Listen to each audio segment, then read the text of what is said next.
Hey guys, welcome to Boxing Squared for boxing news and views from around the internet. Top rank promoter Bob Arum. He is seemingly gunning to get Bryant Jennings, a top rank fighter who's returned to the ring after almost 2 years away, in the ring with Joseph Parker. But why?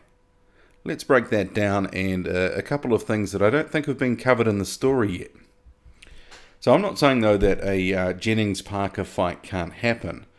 But like anything in boxing, there's a few potential snags and other things that might stand in the way, let alone whether it should happen at all based on merit.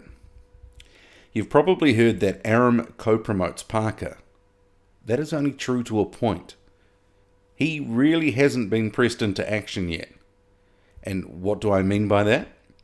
Well, the deal in place between Top Rank and Parker's main promoter, Duco Events, was agreed in December. As was reported at the time, that under the arrangement, Arum would help negotiate the US television rights, that's the US TV rights when Parker fights there, and the two companies would share the revenue. Duco would hold on to Australian and New Zealand-based revenue. The deal would also allow better access to the US and China markets, as Top Rank was well established in both. So that's quite interesting, right? So now we've had one Parker fight since December, and that was in New Zealand, which means there was no cut for Top Rank. And now Parker is fighting Hughie Fury in September in the UK. So seemingly Top Rank is without a cut of the pie there as well. And Duco Events owner, we mustn't forget this, David Higgins, he has said they will likely have Parker stay on in the UK and fight Eddie Hearn fighters should he beat Fury. And that is down to the business side, the financial part of the game. So you might ask, well, where does this leave Uncle Bob? Well, probably raising through the media that he wants his newly signed fighter Jennings to fight Parker next year. And why next year? Well, consider this. Parker has a 6-year deal with Duco. That runs out late next year. Who knows what he will do, whether he will go or stay. And it's not out of the realm of possibility that he could leave for greener pastures. Just don't know. I mean, there's plenty of time between now and I believe it's November next year. So I'm sure Arum wants to sneak a fight in ahead of that deal running out. He wants to get some value for money, right? Or some money at all and value.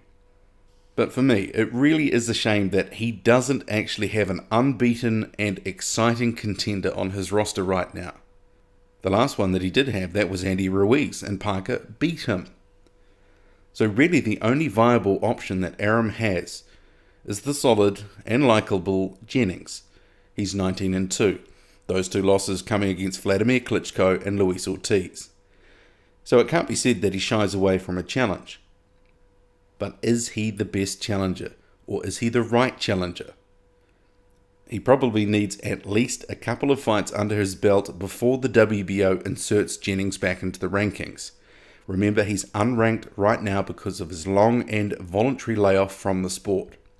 We know that Arum has juice with the WBO, so I'm sure by the end of the year, maybe even sooner, who knows, that Jennings finds his way back into the rankings.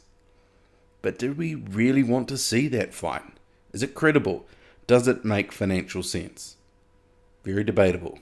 Very debatable. I like Jennings. He's a noted gym rat who lives a boxer's lifestyle. And while he may have not been in the ring for the past couple of years, he has been in training camps acting as a sparring partner for a number of people who've had fights. But in terms of the public buying into it, well, not sure. You know, and a couple of bum fights after a 2-year layoff and then you get a title shot, it's certainly a hard sell. Especially because Jennings is basically a retread. He's had a title shot a couple of years back, didn't win. Hasn't done anything so far, and if he was to get it again, I mean, you can sort of see people, maybe they're not going to buy that. I mean, I would contend his profile isn't where it needs to be to justify a title shot either. I mean, we gripe about Hughie Fury's low profile, but the difference is Parker has to face Fury, his mandatory challenger, whereas Jennings, that would be a voluntary defense. Once you start churning all those things around, it becomes clear it would not necessarily be a huge money fight, or one that fans would be clamouring for. And I'm sure Parker wants to be in those fights that fans want to see. The bigger the hype, the bigger the event, the bigger the occasion. Boxers, they lap that stuff up, and it'll be a bigger payday. And also consider this, Parker's team, they have said they want to stay on in the UK. And that's primarily because of the money side, the business side of boxing. A Dillian Whyte fight or a Tony Bellew fight, that is a much larger check for Parker. So in a way, it comes down to two different sides of the same business coin. Will they let Arum, who they've been in sweet with, earn a crust from Parker? Or will they go for the bigger crust in the UK? So sidebar here, in some of the coverage I went over from December, they were also talking about a fight in China as well, at some point. They've got a lot to chew over for sure, and whether they let Arum in, anyone's guess. But Parker, well, he's got to win. He's just got to keep winning. So take care of Fury, and then the dominoes, they will start falling from there. Okay, that's it from me.